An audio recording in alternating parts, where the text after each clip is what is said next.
प्रदेश में भारतीय जनता पार्टी की राजनीति के एक कद्दावर नेता के राज्यपाल बन जाने से दक्षिणी राजस्थान के बड़े इलाके को काफी नुकसान हुआ है।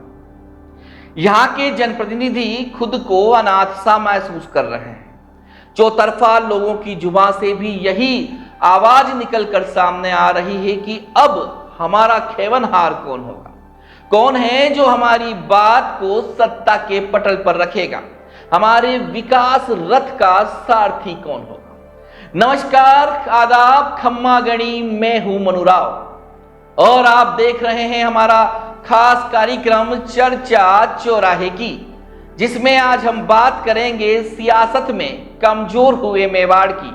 और यह बात सिर्फ हम ही नहीं कर रहे हैं। उदयपुर संसदीय क्षेत्र से लगातार दूसरी बार सांसद रहे अर्जुन लाल मीणा ने भी भरे मंच से यही कहा है। सूबे की राजनीति में मेवाड़ का बहुत बड़ा दखल है। जिस तरफ मेवाड़ ने रुख कर दिया, सत्ता भी उसी तरफ चली जाती है। लेकिन मेवाड़ के नेताओं ने कभी अपना राजनीतिक वारिस किसी को नहीं बनाया। भले ही सबसे ज्यादा समय तक मुख्यमंत्री रहे मोहनलाल सुखाड़िया हो या सबसे ज्यादा बार विधायक रहे गुलाबचंद कटारिया, जब तक ये रहे किसी को आगे बढ़ने नहीं दिया और इनके जाने के बाद मेवाड़ को कोई वैसा मिल ही नहीं पाया। आज पूरे मेवाड़ को एक अदद नेता की तलाश है। जो भी चेहरे ख्यालों के इर्द गिर्द घूम रहे हैं, उनमें मेवाड़ का नेता बनने की काबिलियत फिलहाल दिखाई नहीं दे रही। अब ऐसे में मेवाड़ की यह सियासत किस तरफ जाती है, यह बता पाना भी मुश्किल लग रहा है, क्योंकि क्षेत्रीय नेताओं का वजूद बाहरी नेताओं से काफी बौना है। और यही वजह है कि दोनों ही पार्टियों के कद्दावर यहां अपनी जमीन तलाश रहे हैं। इसके पीछे का सबसे बड़ा कारण भी महामहिम ही है, जिन्होंने निगम, पंचायत और जिला परिषद से आगे कभी अपनों को बढ़ने ही नहीं दिया। राजधानी में होने वाले समारोहों और आंदोलनों में भी यहाँ के नेता तब जाने लगे जब उनके हाकम राजनीति से दूर हो गए। विधानसभा के बाहर से अवलोकन भी इन सभी ने अभी अभी ही किया होगा। एक दो नहीं, कई नाम दोनों ही पार्टियों में मेवाड़ का नेता बनने के लिए सामने आ रहे हैं। लेकिन आपसी खींचतान और द्वेषता ने इन सभी को यहीं पर खत्म करके रख दिया है। सभी के पास एक दूसरे की कर्म कुंडली है। अगर दाव नहीं लगा तो सामने वाले को खत्म करने के लिए सारी व्यवस्थाओं का पिटारा पहले से ही तैयार है। माननीय को यह अनुमान था कि इस बार सरकार बन ही रही है और मैं सीएम पक्का। लेकिन उसके पहले ही पार्टी में बैठे बड़े रणनीतिकारों ने उन्हें उस जगह बिठा दिया जहां से राजनीति करना अब मुश्किल हो गया है।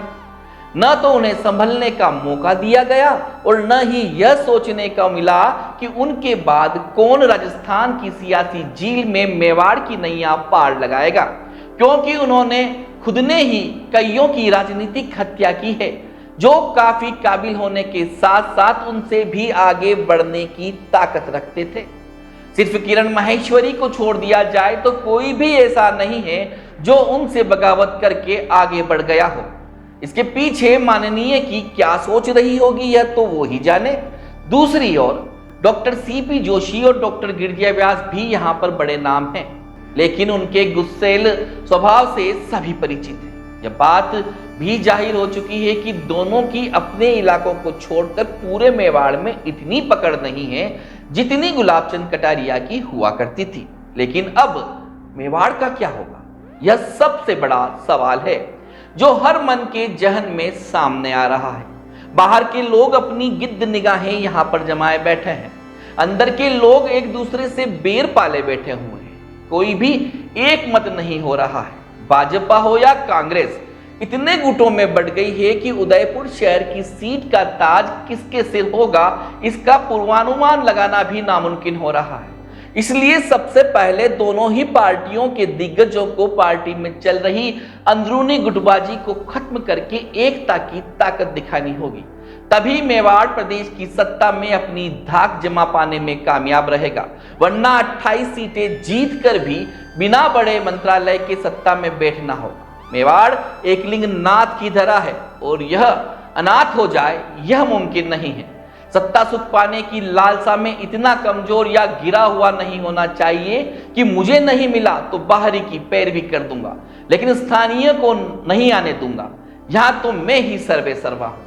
मुखिया बनने के लिए एकता की जरूरत है, जो मेवाड़ के राजनेताओं में अब नहीं दिख रही। नमस्कार। टेक्नो इंडिया एनजेआर उदयपुर का गत 14 वर्षों से टॉप इंजीनियरिंग इंस्टीट्यूट, जिसके छात्रों की प्रतिभावान सफलता का उदयपुर साक्षी है। पिछले 14 वर्षों से टेक्नो इंडिया एनजेआर के students Google, Facebook, IBM, TCS, Infosys जैसी अंतर्राष्ट्रीय कंपनियों में सफलता पूर्वक कार्यरत हैं। Techno India NJR, Kaladwas, Udaipur. Admissions open.